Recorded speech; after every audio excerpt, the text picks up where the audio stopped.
भगवान का इंतज़ार। एक बार एक गांव में एक साधु रहता था जो भगवान पर बहुत विश्वास रखता था।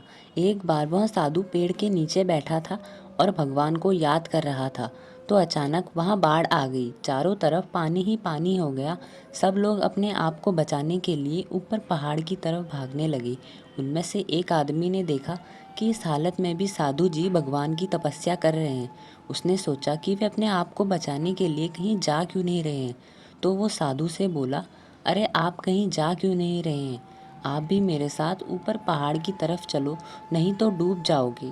साधु बोले, अरे मुझे क्या होगा, मैं भगवान की इतनी तपस्या करता हूँ, मुझे कुछ नहीं हो सकता, मुझे भगवान अपने आप बचाएगा।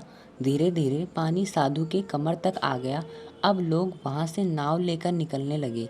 तो उनमें से एक ने साधु से कहा, अरे पानी आपके कमर तक आ गया है, आप हमारे साथ चलो।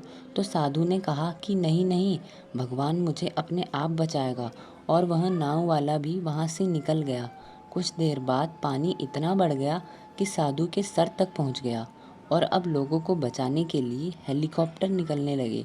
एक हेलीकॉप्टर साधु के पास आया, जो आखिरी हेलीकॉप्टर था। उसमें बैठे आदमी ने साधु के पास नीचे रस्सी फेंकी और बोला, इसे पकड़ो और ऊपर आ जाओ, नहीं तो आप डूब जाओगे। यह आखिरी हेलीकॉप्टर है और आपके पास बचने के लिए कोई दूसरा रास्ता नहीं है। साधु ने कहा, यह रस्सी वापस ऊपर खींच लो और आप चले जाओ। मुझे भगवान के ऊपर पूरा भरोसा है, वह मुझे बचा लेगा। पानी काफ़ी ऊपर तक आ गया, पेड़ डूब गया और साधु की भी डूबने से मौत हो गई। मरने के बाद साधु भगवान के पास गया और बोला, हे भगवान, मैंने पूरी ज़िंदगी आपकी तपस्या की, मेरा सारा जीवन आपकी आराधना करने में लगा दिया, फिर इतने भरोसे के साथ इंतज़ार किया कि आप मुझे बचाने आओगे, लेकिन वहाँ मेरी डूबकर मौत हो गई और आप नहीं आए, ऐसा क्यों? भगवान बोले, मूर्ख इंसान, एक नहीं 3 बार आया था। वो तीनों बार मैं ही तो था, पहला पैदल, दूसरा नाव के द्वारा और तीसरा हेलीकॉप्टर के द्वारा। लेकिन तुम मेरा एक भी अवतार पहचान नहीं पाए। पता नहीं किसका इंतज़ार कर रहे थे।